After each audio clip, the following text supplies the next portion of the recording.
while I'm talking to you. I'm gonna be door dashing because chase that bag, baby. So right now I'm going to Jersey Mike's. I'm excited, I love subs. Hi new friend, my name is Caroline and it is so nice to meet you. Welcome to DoorDash Chats or Chats with Carol or something along those lines. So this is episode 1 of DoorDash Chats, and today obviously you clicked on this title because you want to know more about self-love. So that's what we're going to talk about today. Basically what these videos consist of are just a series of things about self-confidence and self-love, and because we're kind of all on that journey. And while I'm talking about self-love and self-confidence, I'm going to be driving. So I hope that's okay. I hope we can still have this personal chat and get to know each other really well. I hope that I can help you in some way. So I'm going to give you some steps on how to increase your self-love, self-confidence. I'm basically gonna give you like actual steps. So I know a lot of people will talk about like, oh, how do you love yourself? You fake it till you make it. And fake it till you make it is pretty good until you don't know how to actually make it. You just fake it forever. That sucks. I don't want you to have to fake it forever. I want you to actually be able to love yourself, because life is so much better when you actually love yourself. That's what I'm gonna talk about today. I just got to Jersey Mike's. I'm gonna go pick up the order. I just picked up this Jersey Mike's order. These people are really gonna enjoy their food because it literally looks so good. Ah! 5 and 10 left. Okay, so you may be potentially wondering, Caroline, why the heck do you have on new clothes? Great question. The answer to that is because while I was editing the previous footage from yesterday, I deleted the most important file. So I'm just gonna quickly go over what I was supposed to read yesterday. Okay, so in this video, I'm gonna be talking about roughly 5 different things to improve self-love, self-confidence, that kind of thing. I'm gonna go over those 5 super quick, so that way you know what the 5 are. And then if one doesn't apply to you, I'll put in the description the different times so you can just skip to the one that applies to you. Cool. So, how to actually love yourself. Step 1, you have to know yourself to love yourself. Number 2 is being kind to yourself. Number 3 is to start doing things alone. And then number 4 is limiting your social media use. And number 5 is comparison. If there are more, or if I misnumber them, it happens, I apologize. So how to actually love yourself. Step 1, you have to know yourself to love yourself. What the heck does that even mean? Basically what I mean by that is you have to know who you are and what you stand for. Because if you don't have this foundation, you can't build upon that, you know? So I'm gonna talk about this more in depth in another video, but to summarize it, basically, when I was in my room by myself, I didn't know who I was. I realized that my personality was just a mesh of other people's personalities, and it adapted to the different friend groups that I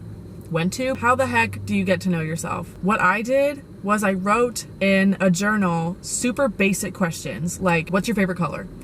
What are my favorite things? Like super basic questions. And I really took a lot of time to focus on the answers to those questions. You have to take it from a totally non-judgmental perspective. So journaling is a thing that you can do. It really helped me. And I got down to the nitty-gritty of like what I actually like and what I actually like to do. So then I also looked at different hobbies. Turns out I actually really like bike riding. Turns out I actually really like the color pink. Oh! Ew. That's just a little bit of what getting to know yourself for me means. Now we're gonna transition back to yesterday and talk about the rest of the tips. So I ended up parking because it was too complicated to drive and I think it got too bumpy. And so number 2 is to start doing things alone.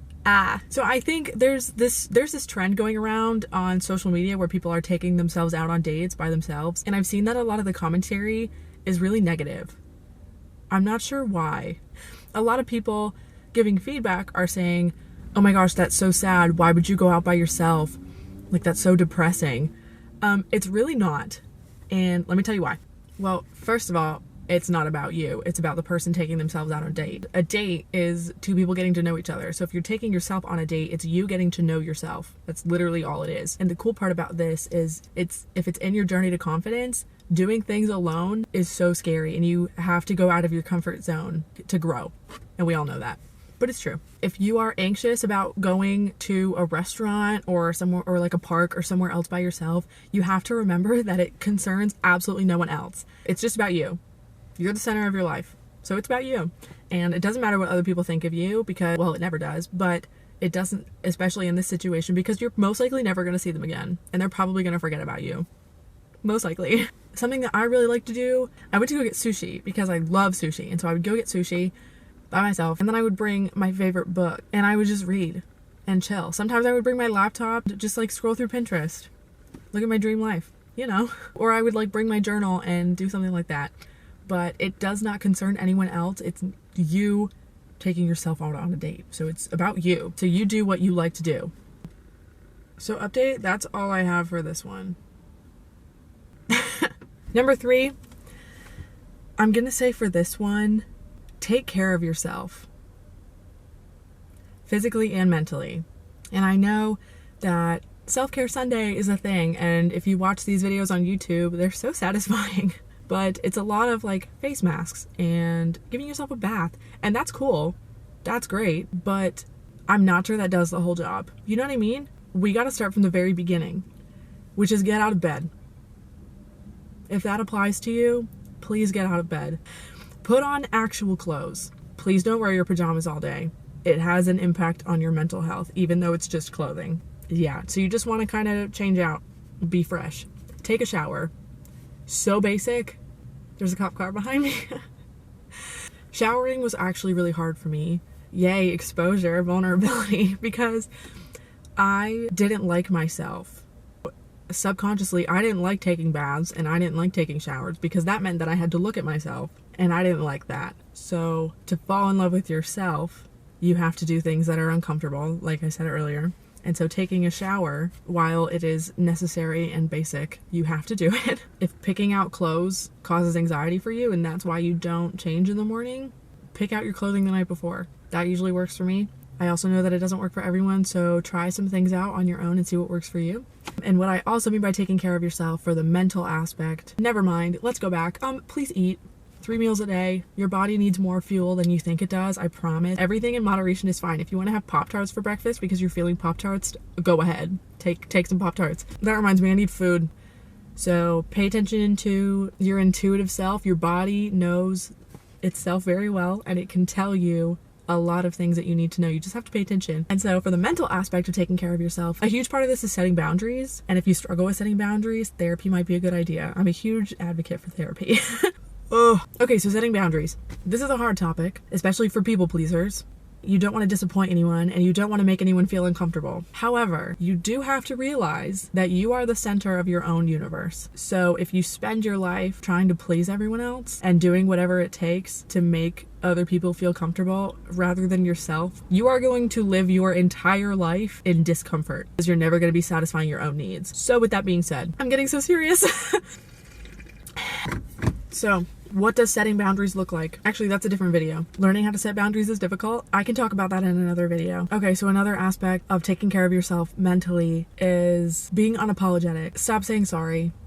Please stop saying sorry for things that you're not sorry for and things that you didn't do. If you're speaking up for yourself and someone cuts you off, keep talking and don't apologize. Yeah, being unapologetic is super uncomfortable at first, but then you realize that you've actually taken your power back and you feel so much better. With that being said, I hope that makes sense. And if it doesn't, I can go more in depth. Just let me know in the comments. I think this is number 4. Number 4, actually, I forgot what it was already. Number 4 is practicing gratitude. You guys have probably seen writing gratitude journals and things like that, and you're like, whatever, that's dumb. You don't necessarily have to write a gratitude journal to be grateful. Oh my gosh, a ladybug just landed on my window. That's so weird. I don't know if you guys can see it. Look at how, I don't know, you can't focus. Look at how cute he is. Okay, well, anyway.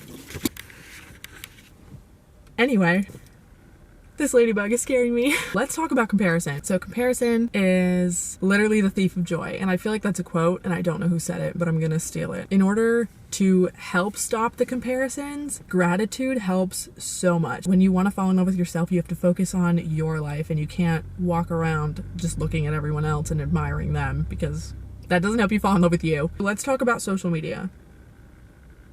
Social media, yeah, that's how I feel about it.